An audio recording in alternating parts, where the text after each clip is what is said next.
JBC Security.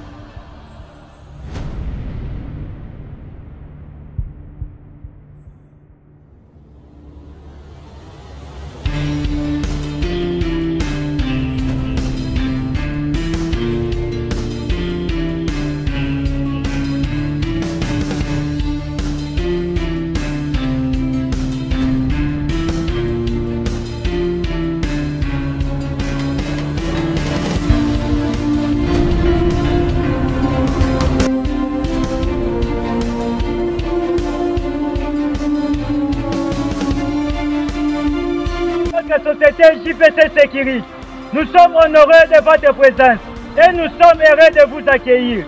Moi qui suis devant vous, c'est votre agent Abouna à son père Steve.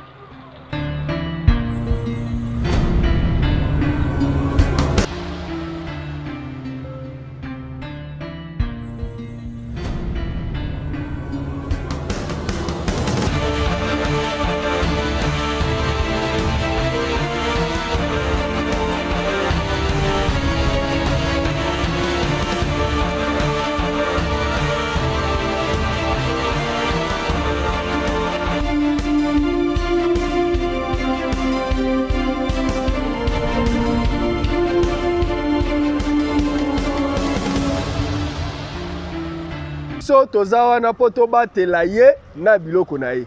C'est-à-dire à connaître l'issue super terre te tolo client ceux qui a bengi biso à connaître l'issue super terre na biloko na ye te biso ceux qui te il faut to tia suka na oezala ki liboso ko créer ba trouble. Ce que ceux qui biso toye na esika ne comme créer ba trouble. Le batina na biso eza nini to perdre qualité na biso.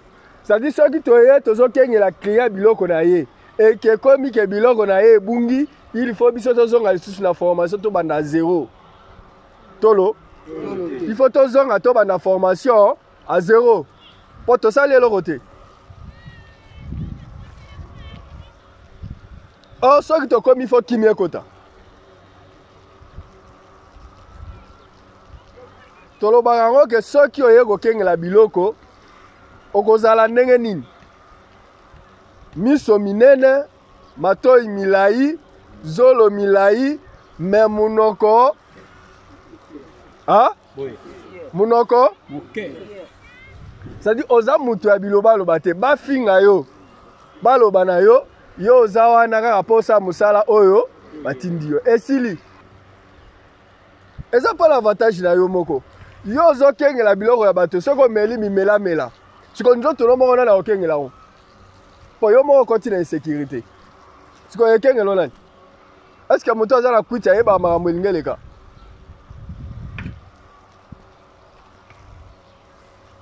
soki tokangi yo o tambola na la poche o mela roga na toilette salaka effort de toutes les façons qui est kuite mo la te e bana répéter que yo mela rango.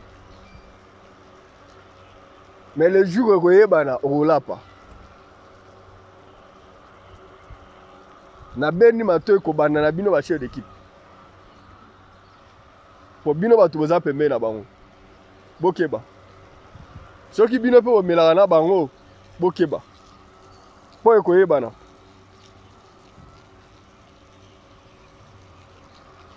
Bo sala ranenge bo sala wana un jour. E ko yebana. Tozoya toujours na ba mesure de grâce. Tala na lobango chaque fois que société ezane bato batelemi na bateni. Tozo lutter contre anti-valeur. Je répète. Toza awa lutte contre anti-valeur. Toko kang papa ata topesa ki yo 500 francs. Osalele yango mabe ole yango toko kanga yo. Oh biloko ya client yo mona na te toko kanga yo Oh nini ezala toza posa explication te sala nde musala oyo ekosepelisa client c'est tout. Tozo lutter contre anti-valeur. Biso moko bato liboso.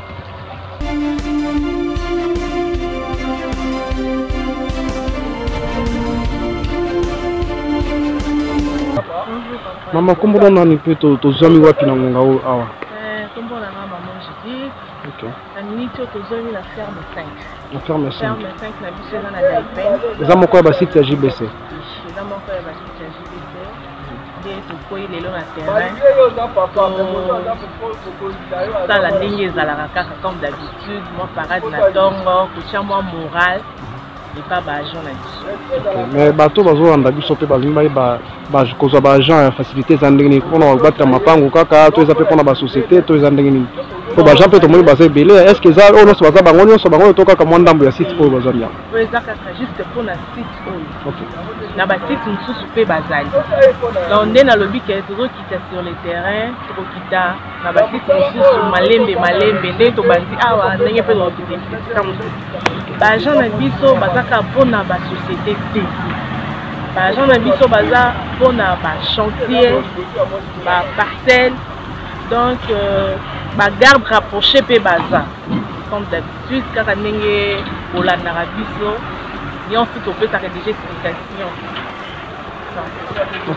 po sikoyo bato bazwa biso po bazwa mpe baagent na bango bazala mapango na bango bakozwa biso ndenge nini rapidement bon bakozwa biso ofichaka déjà numéro na biso wana yango mpe eza affiché déjà na bas écran numéro na biso ezalaka wana contacte biso n'importe quelle heure batelefone na biso ezalaka polele mpona korecevoir bappel bamessage mpo nyonso mpe kozala nango bosenga soki bobengi na numéro wana ekozala na bino na réponse nyonso mpe bokozala nango. Merci beaucoup. D'accord, merci Papel.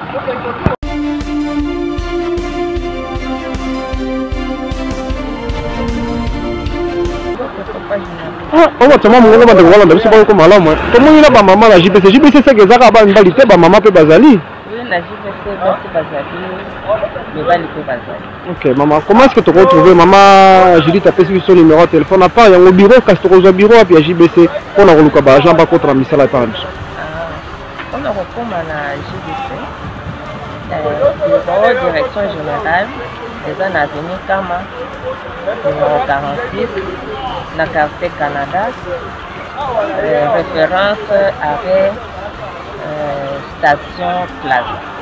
Donc soki moto azwika motuka uta na ngambo ya Kisasa tobengaka ye na commune en Sélénaré Plaza elobi à partir wana azwi moto watika ye na avenue Kama numéro combien 46. Ok avenue Kama quartier Canada.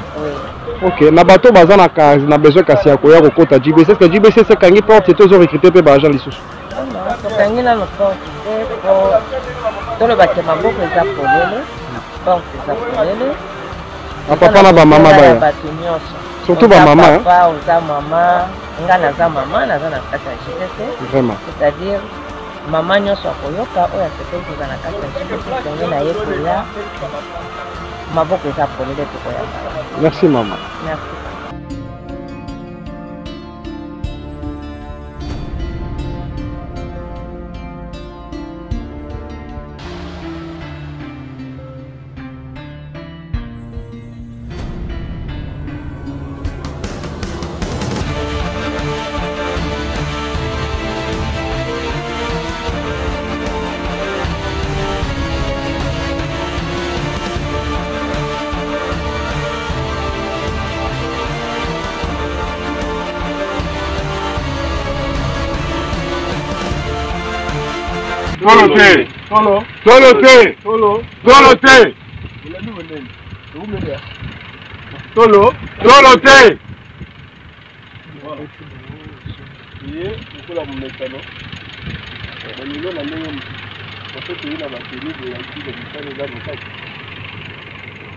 Avant, il y a Koloba, nous sommes dans la communauté officielle. Nous allons mettre la voix à la portée à tout le monde. Voici ça. On s'est arrêté du maquis, de nos maquis. On s'est juste arrêté. Il y a un problème, c'est que les gens là-haut, donc dans l'état, peut-être si je suis expérience. Tolo. Tolo te. Ici, au temps, je suis expérience.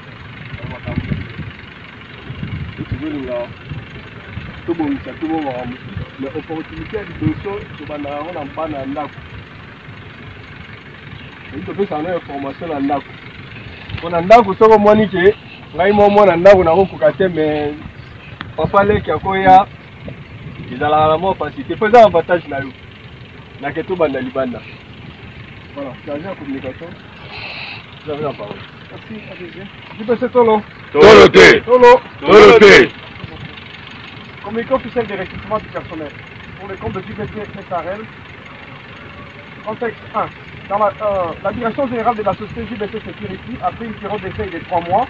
Dans la gestion de certaines fonctions internes, a pris la décision de dissoudre tous les postes précédemment occupés et lancer un appel à candidature pour pouvoir aux fonctions suivantes. Poste à pouvoir 1. Secrétaire général. 2. Comptable. 3. Inspecteur ou inspectrice. 4. Responsable du personnel. 5. Chargé des opérations. 6. Superviseur. Enfin 7. Manager ou délégué commercial. Critères et profils requis. 1. Pour le poste de secrétaire général, il faut avoir une connaissance en informatique, c'est-à-dire bureautique, messagerie, etc. Avoir un niveau universitaire, avoir la capacité de travailler sous pression et avoir licence des responsabilités d'organisation. Pour le deuxième poste du comptable, critères et profils requis. Diplôme universitaire en comptabilité, bonne maîtrise des outils informatiques, honnêteté et intégrité, capacité à travailler sous pression. Poste 3, inspecteur ou inspectrice. Diplôme universitaire en droit, pédagogie appliquée ou sciences sociales, formation en procédure judiciaire, c'est-à-dire OPJ, aussi est un atout. Avoir également une expérience dans les domaines de sécurité. Pour le même poste d'inspecteur, on construit les critères. Il faut aussi avoir un permis de conduire moto ou voiture, compétence en gestion managériale, maîtrise des équipements de sécurité. Poste 4, responsable du personnel. Il faut un diplôme universitaire en droit, connaissance approfondie du code du travail congolais, formation en OPJ souhaité, résistance à la pression et sens de l'équité. Poste 5, chargé des opérations. Il faut avoir une solide expérience dans la sécurité et le gardiennage, organisation et rigueur dans la gestion des opérations, avoir un diplôme d'État et aussi une bonne moralité, ainsi que la maîtrise de la langue française, surtout la partie écrite. Superviseur, il faut un permis de conduire moto ou voiture, bonne expression orale et écrite en français, connaissance du domaine sécuritaire, notion en droit ou formation en OPJ appréciée. Enfin, le dernier poste, celui du manager ou délégué commercial, il faut un diplôme universitaire en management, marketing ou relations internationales, bonne connaissance de la ville de Kinshasa, compétences en marketing et en informatique, maîtrise du français et l'anglais, capacité à travailler sous pression. Information importante. Calendrier du recrutement. Dépôt de candidature du 15 au 30 août 2025. Traitement du dossier du 1er au 2 septembre 2025. Réunion d'information avec les candidats présélectionnés prévu le 5 septembre 2025. Test écrit et entretien prévu le 6 et 7 septembre 2025. Publication des résultats et affichage officiel prévu le 10 septembre 2025. Lieu de dépôt des candidatures, siège de JBC Security, avenue Kama numéro 46, dans la commune de Lancélé. Notez bien, les agents actuellement en poste assureront la gestion des affaires courantes jusqu'à passation des charges. Pour une meilleure audience, Société JBC Security et Bomi ba poste Nyoso. Koboibi ba to kipaka. Kobandana chef du personnel, superviseur, inspecteur, tout ça, nous c'est dissous. Ndenge ade gentil koloba. Toningi te to l'ensemble parce que tu republies en dans groupe d'internet. Tu reçois pas taliban de ngasika bomona. Mais avant c'est là, comme toujours tomani na 4. C'est-à-dire au cause à l'ozala qui agent. Obité na ko postuler na comme un inspecteur ou superviseur, ba poste est vacant. Je pense que les critères ne sont pas pour le moment, tous les postes sont dissous, mais tout le poste va faire courante. Jusqu'à passation, on a remise reprise, on va la sélectionner conformément aux critères. Bienvenue encore une fois de plus dans la société JBC, communiqué signé l'administrateur général Nzambe Findalo Junior. Merci.